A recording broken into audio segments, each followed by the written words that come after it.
ریاست کی ذمہ داری ہے، آرمی چیف کہہ رہے ہیں کہ عوام کو سوشل میڈیا سے پیدا شدہ ہیجان اور فتنے کے مضمرات سے دور رکھے۔ عوام، حکومت اور فوج کے درمیان مضبوط رشتہ ہی پاکستان کے تحفظ اور ترقی کا ضامن ہے۔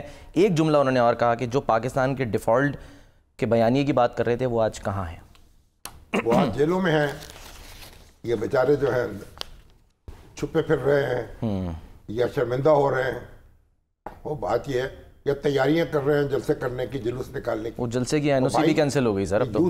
یہ جو یوتھ کانفرنس ہوئی ہے اس میں تو پاکستان بھر سے نوجوان موجود تھے۔ جی ہاں، بالکل، یونیورسٹیوں کے، بالکل یونیورسٹیز کے یوتھ پارلیمنٹ سے جو تعلق رکھتے ہیں، اور اس میں میڈیا کے ساتھ لوگوں کو الاؤ نہیں تھا، لیکن یہ کہ بہرحال نوجوان جو تھے وہ طول اور سے آئے تھے۔ چیئرمین جو تھے وہ بھی لگتا ہے اس کے میزبان تھے، حکومت نے یہ ارینج کیا تھا صاحب، وہ بھی پیش تھے، جن کے خلاف چٹھی لکھی ہمارے وزیر منصوبہ بندی نے کہ وہ اپنا کام اچھے طریقے سے نہیں کر رہے، بارہ اس نے کانفرنس کروا دی۔ جی، اب نوجوان اکٹھے ہوئے، وزیر اعظم نے بھی خطاب کیا۔ جی سر، سنیں سر ذرا پرائم منسٹر نے کیا کہا، ذرا سنیں ان کا جملہ۔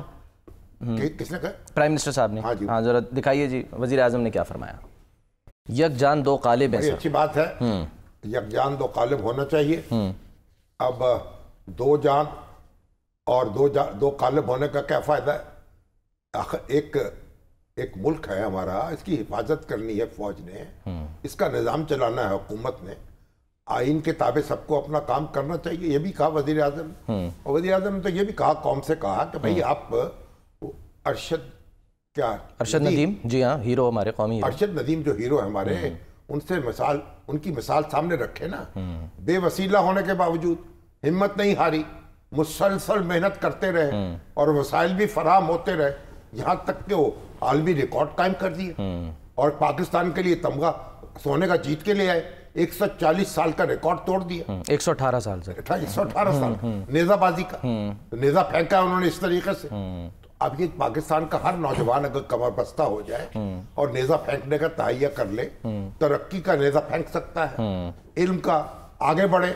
وزیر اعظم یہی کہا کہ ہم نے کوئی غلطیاں بھی کی ہیں، ہم ایٹمی طاقت بھی ہیں، ہم نے بہت ترقی بھی کی ہے، لیکن بہت کچھ ہمیں کرنا ہے۔ وزیر اعظم نے بھی کہا، اور آرمی چیف نے بھی، ڈیجیٹل میڈیا جو ہے، آپ بتائیں، ایک لڑکا پکڑا گیا نا، فرحان آصف لاہور سے، جی سر، فرحان آصف، ایک جو ویب سائٹ ہے جو امریکہ سے، لندن سے پاکستان تک پھیلی ہوئی تھی، اس سے ذریعے اس نے یہاں بیٹھ کے لاہور میں برطانیہ میں آگ لگا دی، خبر چلائی، ایگزیکٹلی ایک جھوٹی خبر گھڑ کے، اور جو قاتل ہے جس 3 بچیوں کا، اس کے بارے میں خبر چلا دی کہ وہ تو اس کی شناخت ہے، وہ مسلمان ہے، اور اس کے بارے میں ایک کہانی گھڑ کے، تاکہ ویورز آئیں، تاکہ لوگ ان کی جناب ریٹنگ بڑھے، تاکہ اس کے بعد ان کو کمائی ہو، اور آگ لگ گئی، کتنے لوگ مر گئے، کتنے جیلوں میں چلے گئے، کتنے مقدمے بن گئے، کیا امن و امان کا نقصان ہوا۔ 500 افراد ہیں سر، پھر ہاتھ پہنچا قانون کا، FIA نے اس کو دبوچ لیا۔ اب آپ مجھے بتائیں کہ یہ جب 9 مئی کا واقعہ ہوا ہے تو لندن میں بیٹھ کے پاکستانی فوج کے جو سابق افسران تھے 2 باغی، جی ہاں، وہ لوگوں کو اکسا رہے تھے فیس بک پر، جن کا کورٹ مارشل ہو گیا، ان کو بتا رہے تھے کہ آپ ادھر جائیں، یہ فلاں کا گھر ہے، فلاں گلی نمبر ہے، فلاں بازار ہے، ہاں حملہ کریں، یہاں حملہ کریں۔ تو ہماری حکومت سو رہی تھی، لندن کی حکومت کو کیوں نہیں جگایا؟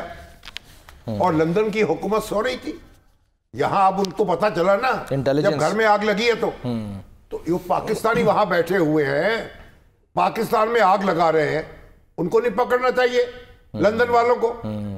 یہ آپ دیکھیے سوشل میڈیا یہ کتنا بڑا فریق بن چکا ہے، اور آرمی چیف درست کہہ رہے ہیں، ہم کہ یرغمال رکھتے ہیں اپنے آپ کو، اپنی گردن پیش کر دیں، قتل کریں آپ جناب۔ کمال ہے ہمارا امن و امان، امن و سکون، دن رات جھوٹ بولا جاتا ہے، دن رات جھوٹ بولا جاتا ہے، اور میں دیکھتا ہوں ہمارا قانون خاموش ہے، اور بڑے بڑے باریش لوگ ہیں، تسبیح پڑھتے ہیں اور درود شریف پڑھتے ہیں، اور جھوٹ پہ جھوٹ بولتے چلے جاتے ہیں۔ ہاں جی، ایسا ہی اس پہ آتے ہیں سر، الزام لگاتے چلے جاتے ہیں، اس پہ آتے ہیں سر، کہانیاں گھڑتے چلے جاتے ہیں تاکہ ویورشپ بڑھے۔ ایگزیکٹلی، ہم تو ایک لفظ جو ہے زبان سے نکالتے ہیں اور ذمہ داری کے ساتھ اگر کہیں غلطی ہو جائے تو 100 دفعہ معافی مانگنے کو تیار ہوتے ہیں. اور یہ لوگ وہ ہیں، یہ اپنی عاقبت تو خراب کر رہے ہیں، ہماری دنیا خراب کر رہے ہیں. چلیں سر، اس میں تو کوئی کمپرومائز نہیں ہونا چاہیے. بالکل. اور جو ہمارے بھائی بند ہیں، جب سوشل میڈیا کی بات ہوتی، آزادی اظہار کا مسئلہ ہے. کون سی آزادی اظہار؟ گالی دینا، مملکت کے خلاف بغاوت کرنا، لوگوں پہ جھوٹے الزامات لگانا، لوگوں کی کردار کشی کرنا اور اس کے گھر گھر پھیلانا، یہ آزادی اظہار ہے. انہیں آہنی ہاتھوں کے ساتھ نبٹنا چاہیے. اور ہمارے میڈیا کے لوگوں کو ان سے کوئی ہمدردی نہیں کرنی چاہیے. بالکل سر، میڈیا والے ہمارے بڑے ذمہ دار ہیں، خاص کر ہمارے جو کورسپونڈنٹ ہیں احمد بھٹی صاحب، وہ اس دن بھی اندر کی خبر لائے تھے نند بھاوچ کے جھگڑے کی. اگلے دن جا کے وہ خبر جو ہے وہ جھگڑا ہوا، آپ نے کیا کہہ رہے ہیں جی؟ نند کہہ رہی تھی بھاوچ سے، تم نے کیا کیا؟ توشہ خانہ، یہ زیور اٹھا کے کیا بات کر دیا ہمارا. آپ نے امن و سکون دیکھیں.